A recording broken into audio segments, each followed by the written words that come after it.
Another talk with Billy Marr. "Billy Marr is as mad as a tree full of monkeys," said Sergeant Grant, when Logan arrived back at her office. "You found him then?" said Logan. "He was just round the corner, in a cafe on Leith Walk.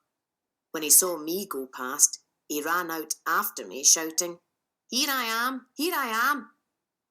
Logan smiled at the thought, but her face quickly became serious again. "You've had more to do with Billy Marr than me," she said. "Do you really think he could be a murderer?" Sergeant Grant was 60 and had lived and worked in Edinburgh all his life. Logan had worked with him for the last 4 years, and she knew he had an excellent memory and was a very good detective. If there was anything useful to know about Billy Marr, Grant would know it. "I've known Billy since he was a kid," said Grant, "and he's certainly an odd guy. He was strange at school, and he's even stranger now. But could he kill someone?" Grant shook his head. "I think it's very unlikely." He looked at Logan. "Admittedly, the dead person is a young woman, and I would guess that Billy's never had normal relationships with women. But even so..." Grant shook his head again.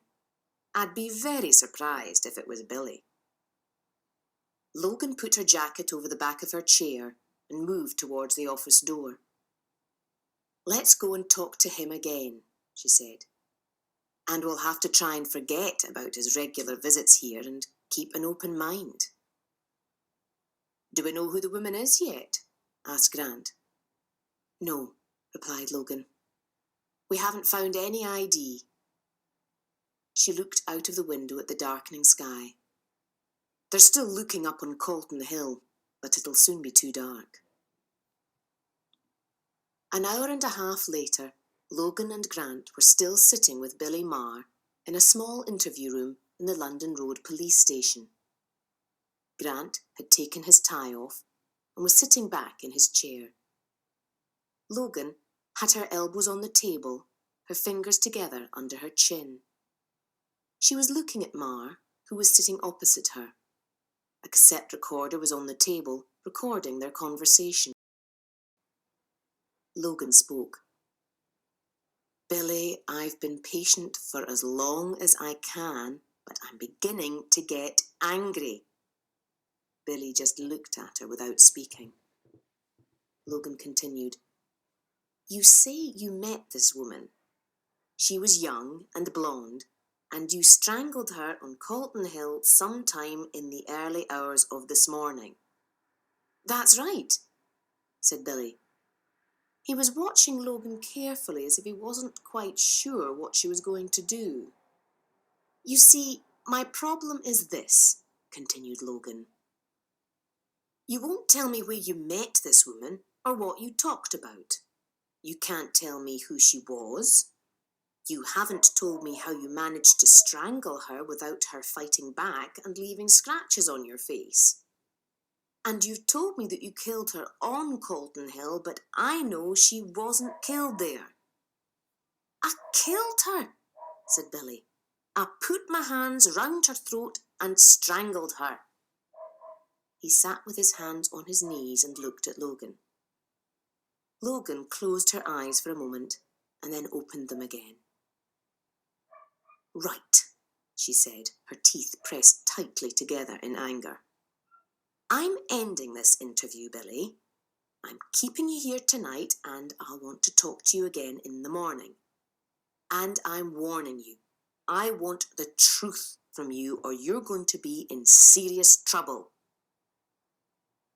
Logan left the room with Grant close behind her. Back in her office, Logan sat down heavily on her chair and threw her notebook onto the desk. "Why does he do it?" she asked angrily, not expecting an answer. Grant remained standing. "If you want my opinion," he said, "I thought you were very patient." Logan looked up at him. "Thanks," she said. Just then there was a knock at the door and Sergeant Graham came into the room. "We managed to finish searching Calton Hill before it got dark," he said. "And?" asked Logan. "Nothing, I'm afraid. There were a few old cigarette packets and things like that which we've sent to the scientists, but I'd be surprised if they find anything. And nobody there saw anything." He put a piece of paper on Logan's desk. "Names and addresses of the people who were there, in case you need them." Logan gave the paper a quick look and then put it to one side. It was unlikely to be useful, but you could never be sure. "Okay," she said. "Thanks for your help." Graham remained standing in the doorway. "Is it right that you've been interviewing Billy Marr about this?" he asked. Logan looked up. "Yes." "Why?" she asked. "Well, I happened to see him last night." "Where was this?" asked Logan. "Over on Lothian Road. There was a bit of trouble in an Indian restaurant. We were called.